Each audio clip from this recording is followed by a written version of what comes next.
Well, welcome back to another episode of the Addy Hour. As always, it's my honor and pleasure to host these conversations. Today, I'm thrilled to be able to host Juju Chang for our conversation on society, culture, and being a voice for marginalized communities.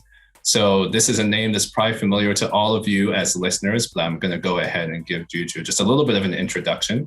So as you all likely know, Juju Chang is an Emmy Award-winning co-anchor of ABC News Nightline. She also reports regularly for Good Morning America and 2020. Recently, her decades of reporting converged in a way as she hosted 2-hour-long specials about the rise of hate crimes towards Asian American and Pacific Islander communities in 2021. So very important work. She is someone who's been recognized for her in-depth personal narratives that have been set against a backdrop of pressing national and international news, from natural disasters to terrorism and racial equity. Just to highlight a few of the stories that she has covered, one was a critical examination of the controversial Remain in Mexico immigration policy. Her award-winning report, Trans and Targeted, on violence against transgender women of color across the country, and also her extensive coverage of the COVID-19 pandemic, the science, the economic fallout, the racial disparities, the impact on hospital ICUs and essential workers. Juju is someone who has profiled numerous newsmakers over the years, too many to list here, but many who are influential in lots of different spheres. And I also want to mention she's a member of the Council on Foreign Relations and a founding member of the board of Korean American Community Foundation. So someone who's also been invested in a lot of different ways. So again, I'm grateful to be able to welcome Juju Chang to the Addy Hour podcast. Thanks for being here. I am so pleased to join you today.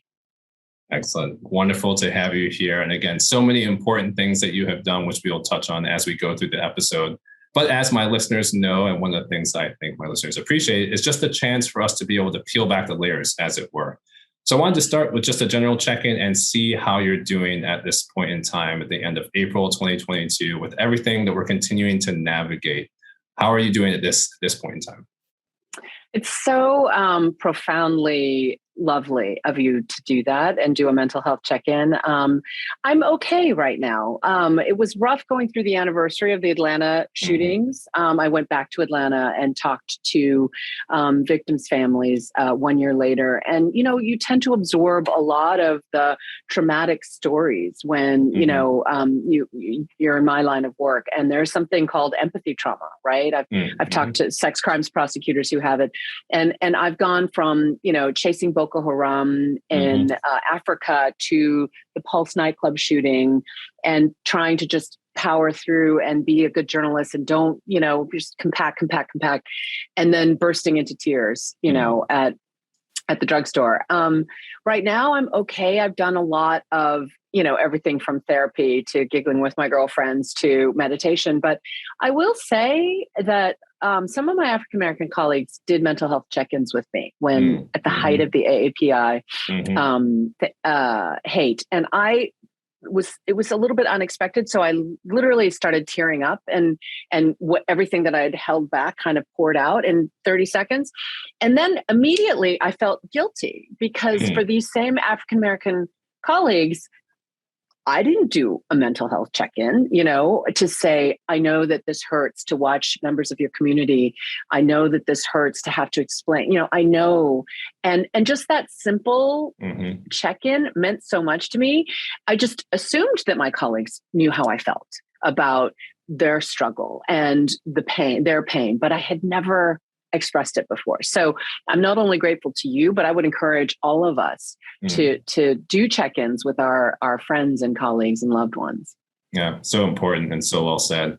And I'm just impressed, thankful for your level of candor and impressed at the process that you even went through of letting all those emotions out, but also kind of catching what was happening in the midst of that as well. And something that I was actually going to tie back into and just thinking about, you know, the emotional toll of the type of the work that you do. I mean, it sounds like that in itself may have been a journey in the way that you let things out all in that moment. And I wonder if you've thought back about how you had been processing a lot of the different things that you've been walking through up to that point, and if that was a shift. Yes, I think it has been a shift in that sometimes, like as a journalist or maybe as a community activist or as a advocate, you feel like you're doing something, right? And that goes a long way to helping you feel overwhelmed or helpless in the face of darkness, honestly. But what I found is that when I was in Chad, Cameroon, and Nigeria, following the trail of Boko Haram, I was talking to young girls who had literally watched their whole families be slaughtered in front of them, who were, kidnapped, held as sex slaves, but they were talking to me with a flat affect, right? And you could just see the trauma all over them. And for some reason, as an American, you're kind of an arm's length away from not really understanding what it's like to have your village burned down and to have your livestock slaughtered. It's just a different life. But I came back to the States and literally within 10 days was in Orlando outside the Pulse nightclub and interviewing a family who had gone there on vacation, and it happened to be an African-American family, but they Googled best nightclub in Orlando and they ended up at Pulse. And when I went to the home, I'm seeing the aunties like cooking dinner for the children who are completely traumatized by this, and for some reason I connected to their family more viscerally. And I just found that the cumulative traumatic stories was having an impact on me. I could feel it. And yet I kept holding it back. And, these young women were describing watching the gunmen in front of them walk back and forth. And one looked her straight in the eye and she played dead. I mean, the presence of mind, I don't even know. And that's a trauma that she'll be processing for the rest of her life. Right. And so there are so many occasions where I talk to people and hear their stories. But in a similar vein, I was in Las Vegas with the Vegas nightclub shooting. And you'll recall that was the one where there was a shooter on the 32nd floor and he had, luggage case after luggage case full of ammunition. He was shooting down onto the concert. And I was interviewing a young woman who was in the hospital the next day. And she said, we heard shots run out. I was with my parents. It was just the three of us. And I started running until I realized my pants were wet. And I looked down and I thought, that's blood. And she'd been shot and ran a quarter of a mile with a bullet lodged in her hip. And she said, but immediately out of nowhere, I collapsed. And a complete stranger, an off-duty firefighter, came and started shielding me from the bullets and administering first aid. And then somebody else came over with a makeshift gurney, one of those like concert gates. And the next day when I interviewed the hospital workers, they were like, there were so many people, volunteers, dragging victims to the hospital. And in that hospital room, the woman with the bullet lodged still in her hip said to me, you know what I saw? I saw one bad man in the tower and hundreds of heroes here on the ground. And she was like, I am so grateful. Wow. And I thought, in the face of all of that darkness, you see goodness and you see hope. And so that is what I cling to when I tell these stories, right, of such darkness and depravity. That's such a helpful perspective too, as I imagine, as you're going through all these different components and walking through with people. And it's so helpful how she shared that, because even as you were telling the story, I was thinking, oh, you're seeing the hope in the midst of that, the hope and the humanity in people. But to hear her put that in context of 1 versus 100, I think is so powerful. Totally. And I quote her to this day. It's been years, and I was such a powerful moment. Yeah, really, really important. And I imagine things like that just keep you going. But to step back even a little bit further and to give our listeners, again, a peek back, I'm curious if you'd be willing to share just how you even got into this path in the first place. What motivated you to get into reporting, into journalism, into co-anchoring, and to bringing these stories, these important stories, to such a larger audience in the way that you have so effectively? Well, two things. My joke is that I basically failed freshman calculus. So, there are a lot of, I've had feedback on this, like, don't, buy into these rumors that, these stereotypes that women aren't good in math. I was like, oh no, that's not the stereotype. I'm breaking the stereotype that Asians are good at math. So I feel like, you're safe. But yeah, exactly. In that comment. But like my well-meaning immigrant parents wanted me to be an engineer, right? So that's what I was going to do at I was a freshman at Stanford and I took a required class in political science, not because I wanted to, but because I had to. And I ended up getting an A+ in that class at the same time that I got a 27 out of 100 in calculus. And I thought, I feel like the universe is trying to tell me something. And that combined with the fact that, I think we talk about how representation matters and role models matter. At the time, Connie Chung was a prominent Asian American broadcaster. And my mother was the one who said to me, that Connie Chung, you could be like her. And it was that moment, that's why role models are so important, is because role models give you permission to dream. And that's what happened. And it allowed me for the first time to go against sort of what my family, my culture, everyone around me was saying that I should do. And then thirdly, I think part of the reason why, and I really have only thought about this more recently, but part of the reason why I think I've always been drawn to stories of marginalized communities and the underdog and, the powerless, is that that's the way I grew up. Right. I grew up, an immigrant child from Korea. I was born in Korea, came to Northern California when I was 4 and felt very much like an outsider. Like it was Silicon Valley before it was Silicon Valley. Right. So it was cherry orchards and apricot trees, and there was some advanced micro devices. Right. And I went to school thinking that my family talked funny and my family's food smelled funny. And I was told on the playground a lot that my face looked funny. In fact, I tell the story that I used to go to sleep at night with Scotch tape on my nose because I wanted to wake up and look like a California girl with not a flat nose. So I watched my father be treated poorly. And I didn't have words to describe what I was witnessing, right? Like today you would call it racism or microaggression or whatever. But at the time I was a young girl and I just knew that it wasn't right. Right. And I knew that it didn't feel right. And I didn't like it. And I think I spent the next 30 years seeing the world through the eyes of that young girl, right? Who felt marginalized, who felt other, who understood what it means to be dismissed or invisible or all those things that happen to marginalized communities. And so, that's part of why I'm drawn to stories on the border. You mentioned the story about Remain in Mexico. I went and did stories about pregnant mothers, bringing young children and their unborn babies, to a better place.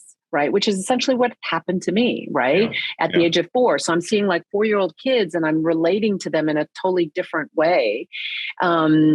It's why I went to Honduras and did a whole series on femicide, why Honduras was one of the most dangerous places to be a woman, and explored why violence against women is often, sexualized. It's often intimate partner violence. It's often violence that involves rampant guns and lack of accountability. And those are all things that happen in societies at different levels, right? And so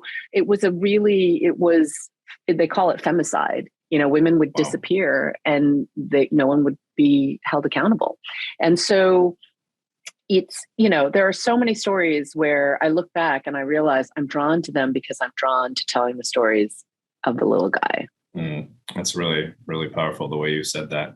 Was there a point that you feel like you were able to start to verbalize that? So I'm gonna assume that as a 4-year-old, probably not, but there may have been a path along the way. Because even as you're talking back through it, it seems like you can clearly pick out specific instances and situations that shaped how you look at things. But was the point where you became more aware of it and that you were able to verbalize that and translate that into what you were actually doing? I think it took a really long time. I'm a little thick in the head, I guess. I was more early on interested in making my way in the world, right? And so I wasn't about my identity. I think that's the big change, frankly, for me. I was part of, the shift in thinking after George Floyd's murder, right? I just feel like I took inspiration from my African-American colleagues who in that moment, for the first time, Pierre Thomas, like Steve Mosensame, some of my closest friends and colleagues at ABC News who I've known for 30 years, who've never talked about their upbringing, their lived experience into their reporting. They started giving the rest of the world insights into what it's like to be a Black man driving home from work and being pulled over, right? And so I started doing that a bit in my reporting, especially with regard, obviously, to AAPI hate, right? To talk about, let me give you some perspective, because I had done that in other areas, right? So like if I was doing a story about parenting or mommy angst, I would bring my experience as a mom into the story. Like that would be nothing but a net gain, right? So I realized that really pretty late in life that's what my value added was in a funny way, right?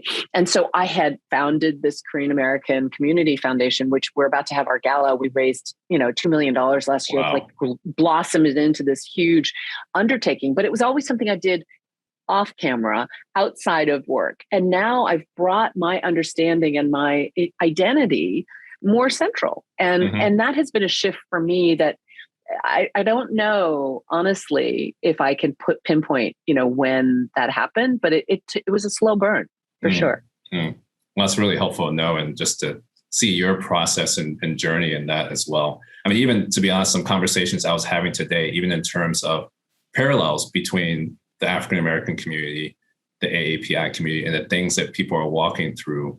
But as you've mentioned, it seems like the conversation is shifting in the sense that there's more openness to speak about those things across group and to have some aspects of similarity. And this is a fresh thought I'm still formulating, but one thing I've also noticed is there seems to be some commonalities that were there that people are more able to talk about in the ways that others aren't. So I've even had members, within academic settings from AAPI communities who have talked about sometimes those outside their community who don't know how to enter into that conversation because they think they're going to say something wrong or they're worried about missteps. Whereas with African Americans, they don't have that same type of hesitation because it's a mutual experience and language, so to speak, even though it's not the same experience, but there are so many overlapping components that people seem to be sharing across the communities. Again, this is a new thought, so it's not coming out as clearly as it is in my head, but just something I'm starting to notice over time as well. I don't know if that's been your experience as well, but.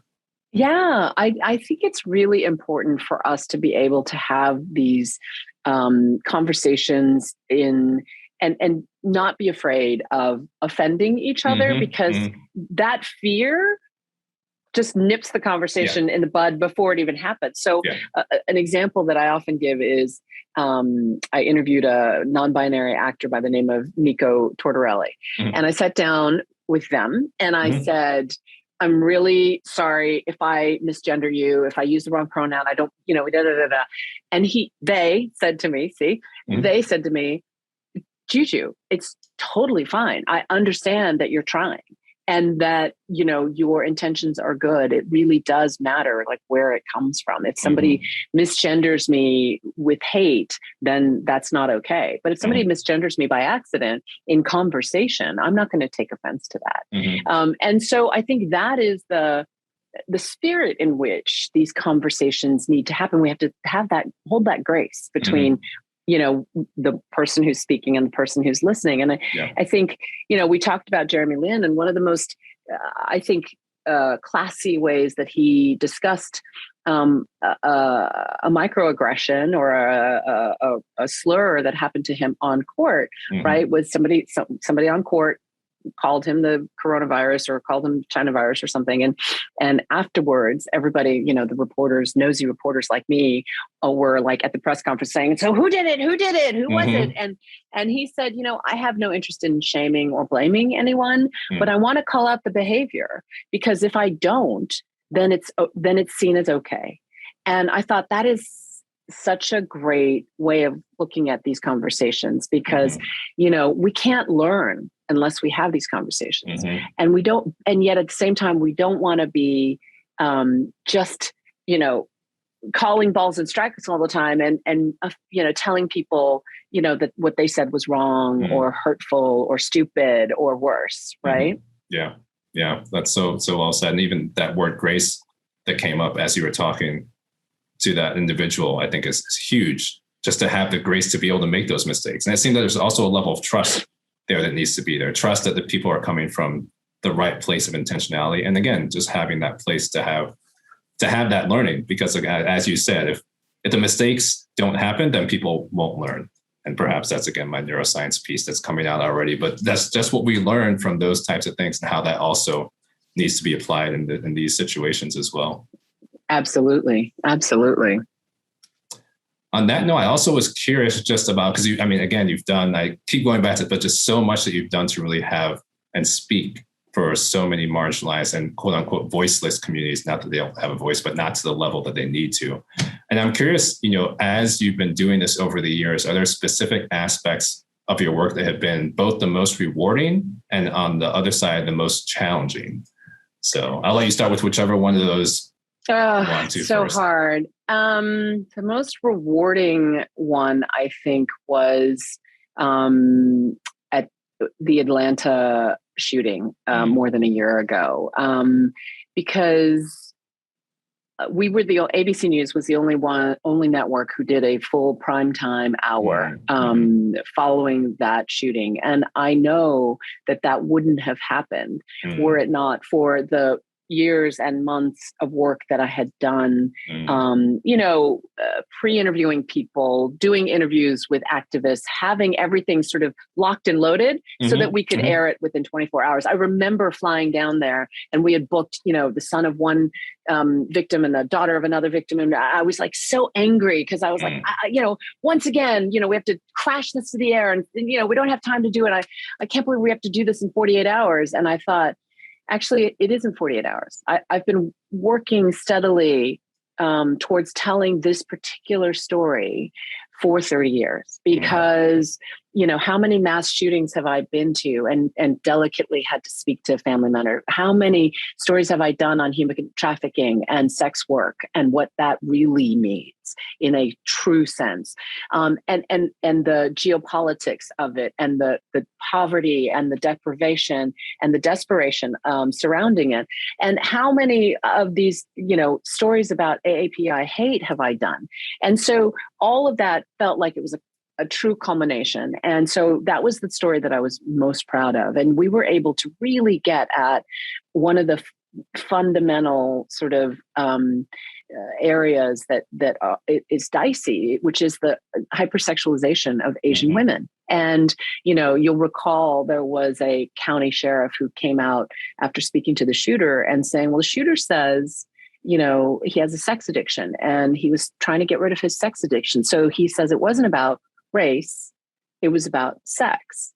At which point Asian American activists came out very united in their opposition to that idea, right? This idea that, the shooter drove 25 plus miles past strip clubs and porn shops and other, sex work and went to 3 different Asian themed spas and conflated any Asian woman in there as a sex worker. And that is racialized at the very least, according to so many of the experts that I spoke to. So it was a galvanizing moment in the Asian American community. I interviewed 2 victims' children. One was a Chinese woman, immigrant, and she told the story about her mother who'd come here with nothing from a rural province in China, who had worked, after hours to get a massage license, scraped together pennies, worked 6 days a week, ate from the rice maker in the back so she could save even more money so she could open her own spa. And she had signs in every room that said no sex, no, hanky-panky. And all of her friends said anytime anybody asked for that kind of stuff, they called the police. And she was very, very angry, right, about that conflation. Now, the flip side of it is I interviewed a young man whose mother worked in a different spa. And his name is Randall Park. And he said to me, Randy Park, and he said, I was told when I was growing up that my mom worked in a beauty salon. But when I got older, I understood that it was shady. That was the words that he used. And he went and confronted his mother. And I asked him what that conversation was like. And he said, would you tell your son if you worked in a, spa like that? And of course, he's like about the age of my son. And I literally stopped short, and I knew what I would say, but I told him I'm a journalist. And so I said to him, that's a really good question. And he went on to say, I told my mother, let's not tell my little brother. He said, but I want you to be safe. I don't like that you lied to me. And in closing, in the same conversation, this 21-year-old young man said to his mother, I will never shame you for the decisions that you made, because I know how hard you worked to make sure that me and my brother as a single mom were okay. Mm-hmm. And I was just blown away by him. And he had given interviews like this, and he went on GoFundMe and he asked for a little funeral expenses help. Like we live hand to mouth. I don't want to lose this, little apartment that we have. Maybe you could just help me with some funeral expenses. And within 72 hours, he raised more than $1.7 million. Wow. And if you go online now and do GoFundMe Randy Park, he's closer to $3 million. And I, of course, was like, what in the world is happening? And so I scrolled through all of the GoFundMes, and it was exactly what I said, this idea that it had this galvanizing impact, right? That so many of the donations, they weren't big dollar donations. They were like $25, $75, $50. And the notes and the expressions were very similar. They were like, we're really sorry for your loss, Randy. We see your pain, Randy. My mother sacrificed like your mother, and I'm so sorry for your loss. On and on and on of really just being seen. Right. And that struggle, that immigrant struggle and sacrifice was really visible. And so we were really proud to be able to tell that story. And we went back 1 year later, gave updates on a number of the victims. And it was an incredibly powerful amount of storytelling. So that was one that I'm most proud of. In terms of the ones that I've found most difficult is, I have watched our community, the Asian American community, be held up as the quote unquote model minority, which is, as you know, such mythology. It's such a, out and out falsehood because, again, I founded the Korean American Community Foundation predicated on the fact that there's an 18% poverty rate for Asian Americans in the tri-state area, right? 1 in every 4 Korean Americans in northern New Jersey is uninsured. Many are undocumented. Many struggle, and yet they're invisible, right? I mean, these are the Asians that are not the crazy rich Asians that everyone thinks ends up at Yale, right? They're the Asians who bring you Chinese food dinner, or polish your nails in the nail salon, or give you gas at the gas station, or sell you liquor in the, or the dry cleaning or whatever. And these are invisible. Their struggle and their pain is often invisible. And I think for me, it's been difficult to watch our community. And, it's hard because it's like, oh, it's a good stereotype. Why would you not like that? And it's like, well, not only does it put undue pressure on those in the community, I'm sure you see it among your Asian American students, but it also, for those who don't fit that stereotype, it's a really negative. And then that stereotype is used to pit our community against other communities of color. And so that is another sort of pain point, for our community. And it's led to so much misunderstanding and, at a time when we should be working in solidarity on mutual, we should all band together to fight hate, period, full stop. White allies, Hispanic allies, African-American allies, we should all be allied together. And so to me, it's been painful to watch some of those, those stories emerge.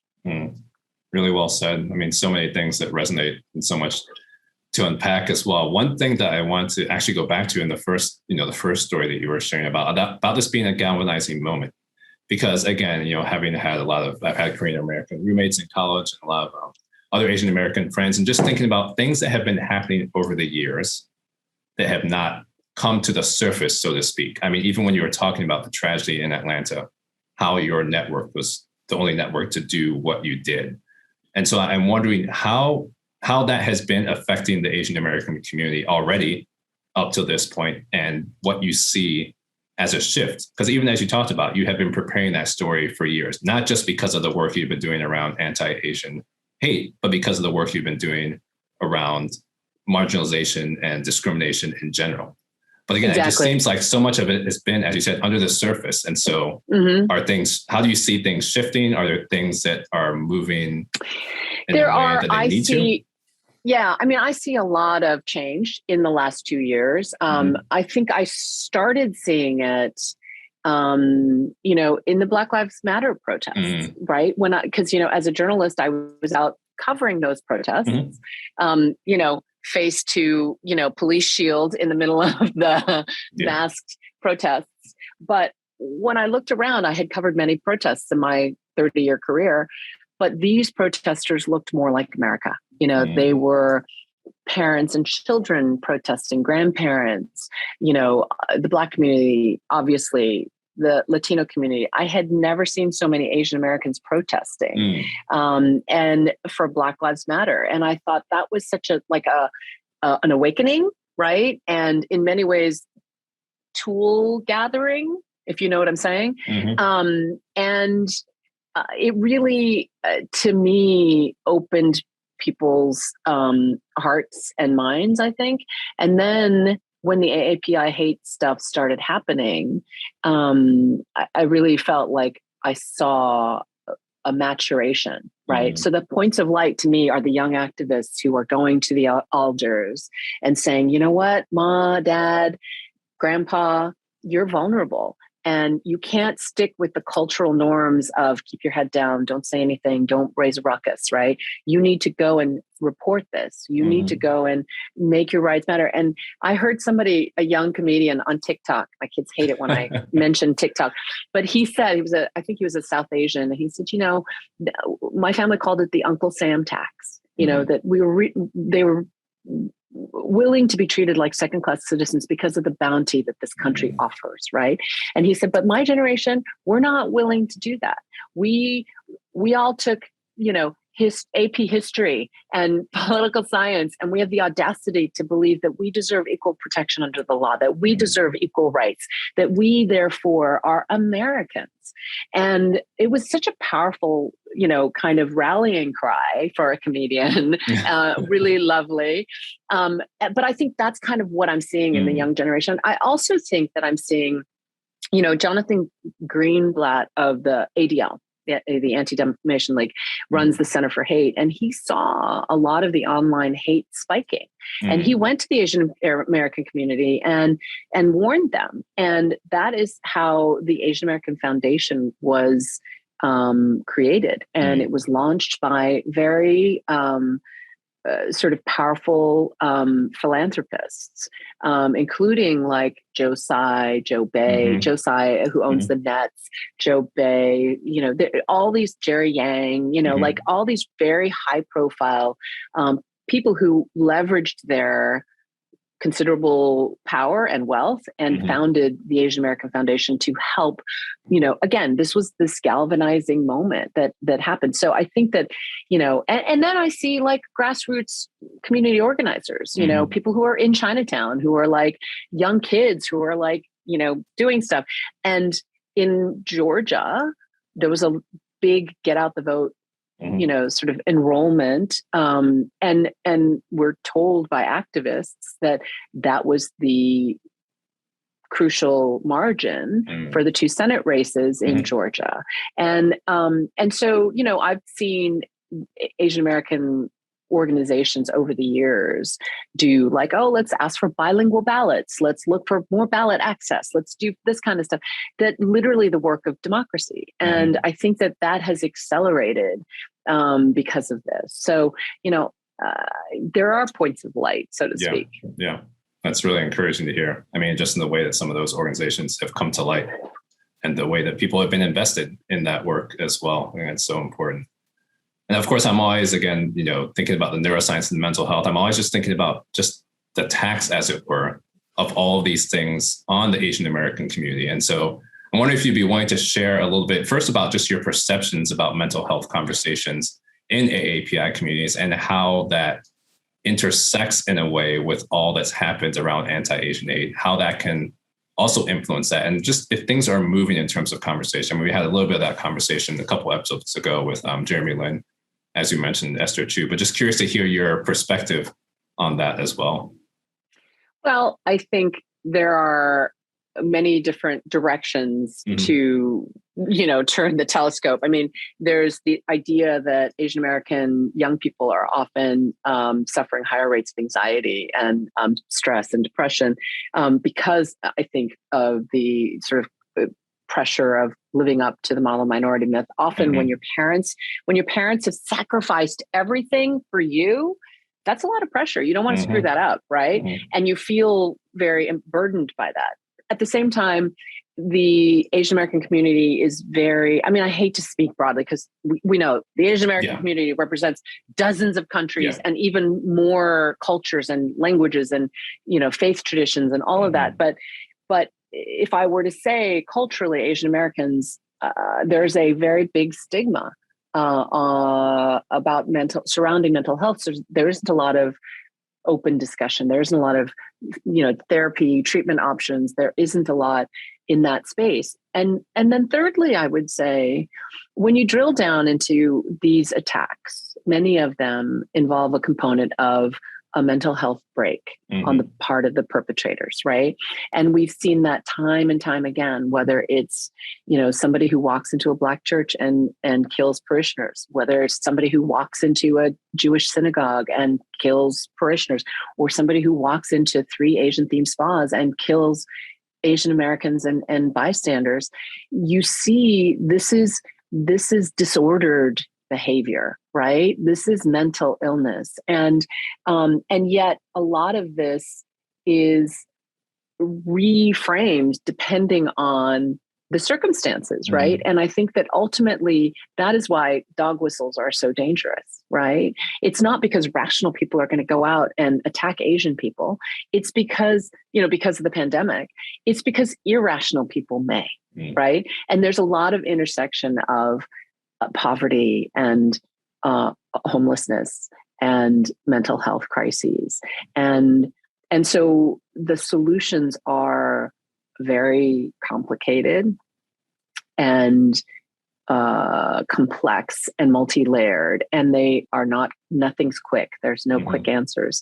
And so people who are like, the other thing that's tricky is that some of this flies into the face of the defund debate, right? Because there are those who argue, well, we need more policing. We need stronger police presence, police force, right? And then there are others who say, no, this is exactly why we need more mental health. We need more culturally competent police officers who can speak the different Asian languages and be culturally competent, so that if somebody is victimized, they're not afraid to go to the police, because in the old country, you didn't go to the police, right? That kind of stuff. How do you get a hate crimes charge when the witnesses or the victim don't speak the language or not well enough to come up, right? So there are so many complexities that need to be examined. Unfortunately, we don't have a very patient, political body. And so, these very nuanced solutions and complicated solutions are hard to get at, to say the very least. And I think, but I do think that it's, from a mental health perspective, from a neuroscience perspective, so much of what we've endured as a society during the pandemic is flaring out. I'm sure you would agree, in so many different spheres. And so, you're seeing this giant uptick in gun violence. You're seeing a giant uptick in violent crime. You're seeing an uptick in self-harm. You're seeing an uptick in all of these mental health arenas that, again, are often reframed, and so hate crimes are sadly among them. Yeah, and there's so many, as you mentioned, so many things that we have to pay attention to on so many different scales. I mean, even thinking, going back to childhood, think about what needs to happen in the schools.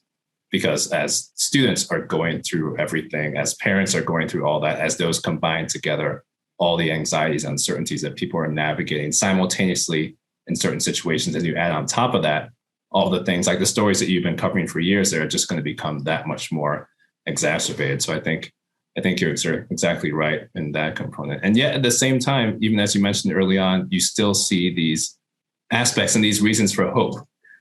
So even in the midst of that, it seems that there's still something that keeps you going, one, in talking about these stories, but then seeing the hope that people are having to move forward as things have been galvanized in a sense. And I'm just curious what gives you hope on a day-to-day basis? Because I'm thinking about being in your shoes and just walking into certain situations, how heavy that must be. And how do you enter into that space, and how do you exit out of that space to still have hope for the future going forward? Yeah, it's a great question. And I've tried meditation. I'm a lousy meditator. But that's good to know. Thank you. I try, Mm-hmm. but there's a form of loving kindness meditation where you're supposed to, meditate and spread loving kindness, whatever, but you start by sending loving kindness to yourself. Right. Mm-hmm. And I think that we beat ourselves up. We're so hard on ourselves. We're so mean to ourselves. I think that is a big part of how I try to, lift myself up. Mm-hmm. But I want to share a story about one victim I interviewed. Her name was Vilma Carey, Filipina American, and she was beaten up in front of a Midtown high rise. Mm-hmm. And the highlight of her beating was that the lobby folks were seen closing the door as this beating was happening. And later the building said, you only saw a part of the clip, you didn't see all of it. But the bottom line was it created a lot of,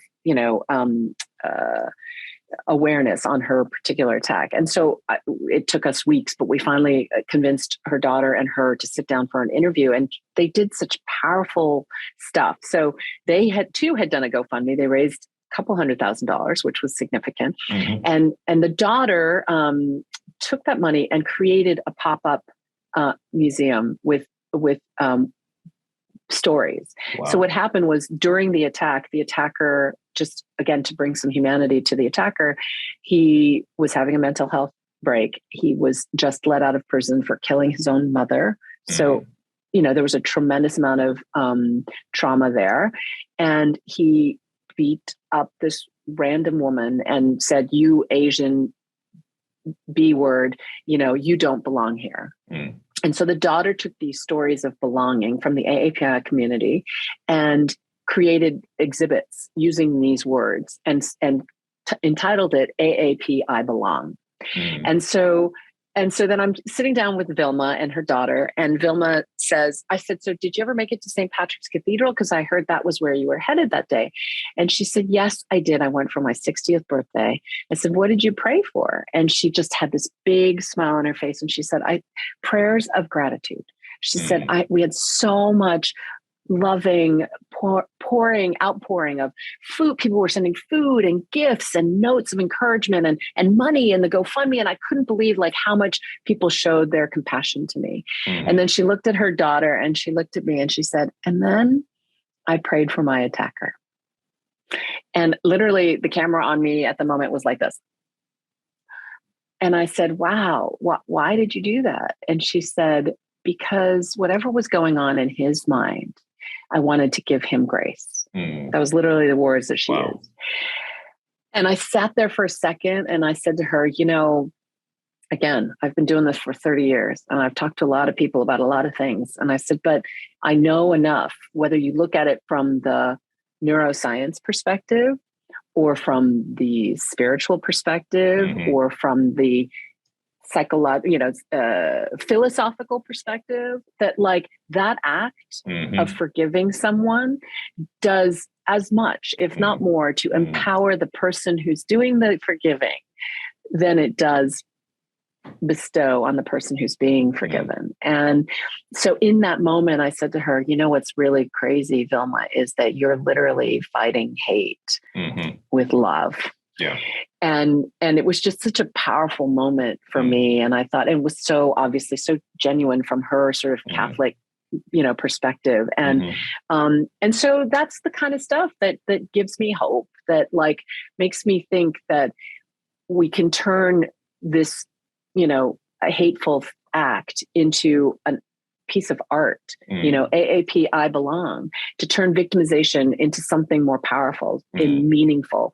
And then to take this incident and surround it with meaning. Wow. That's so beautiful. So well said. Crazy, right? Yeah. I know. She was so powerful. Yeah. And you took the words out of my mouth in terms of that holistic approach to things as well. Because I mean, that's so much of what we talk about on this podcast, thinking about all those different perspectives, whether, like you said, neuroscience, the spiritual component, the psychological component, and how all these things intersect. And so I think that's just a beautiful encapsulation of all that. And it's so important. I mean, I'm trying not to pull in all the neuroscience, but what that does, all those components, what those do to our brains and how that helps us to come up with different coping strategies and to move through. Even in our last conversation, we had a conversation with a psychiatrist who also is a man of faith and talked about all the evidence for the spiritual practices when they are tied together with different psychological interventions and how powerful that can be. And it seems like even that's not your profession, how you've seen that at work in so many different ways. I think that's really, really powerful and really encouraging to hear about as well. The one piece I was also going to ask about as we wrap up is just I know this may feel a little bit like I'm pulling it back in, but just thinking about your faith walk as well, as you are someone who grew up in a Korean American household, but then also converted to Judaism at one point. And so as we've brought that part into the conversation, curious how that journey came about and how that has also impacted your outlook on all the work that you do. I was the reluctant Jew. I think I've actually never used that phrase, but I think it's true. I married a nice Jewish guy named Neil Shapiro, and I told him when we were dating and after we got married that I was never going to convert. So end of topic, move on. I was raised as this, I felt I was a very proud secular humanist, and I was, maybe a little bit of a situational ethicist, but whatever. But after like a dozen years together, after having some kids, one kid at the time, we ended up having 3 boys, but at the time one, I realized I really drew a lot of, energy from the rituals, from the philosophy, from the thinking, from the thoughtfulness of Judaism. And so one day I literally said to my husband over breakfast, like, I think I'm going to convert. And he literally did one of these like, what? And what was great is we spent a year going to like introduction to Judaism classes together. And we talked about things that we'd never talked about in the dozen years we've been together. Right. And that was what was so enriching. And in an interesting way, it changed his view of his own Judaism, because the rabbi went from the guy up on the bima to the guy sitting next to us chatting about the Yankees. Right. And so that changed his perspective too. And for me, we've, been part of the lay leadership in the congregation. Our kids are identify very strongly as both Jews and Korean Americans. The joke in our house is that they're 50% Korean and 100% Jewish. And so it's been an incredible source of strength and family and love, like just last week, I hosted 2 seders, and I make a pretty good latke, and you're welcome to come next time. And, my matzo ball soup, even though the matzo balls are from a box, are still pretty good. That still works. Yeah, it still works. It's really, I cut some corners here and there, but it's really part of our family tradition. I also make, dumplings from scratch and rice cake soup for, New Year's Day. And so I feel like my faith is something that I literally was an act of faith to decide that I wanted to be a Jew and live as one, right? Like, yeah. Has that shaped your perspective in your work after that conversion? I think so. Absolutely. I mean, it kind of dovetails because, at the Seder every year, we talk about treating strangers, remembering to be kind to strangers because you were once strangers in a strange land. To understand that oppression anywhere is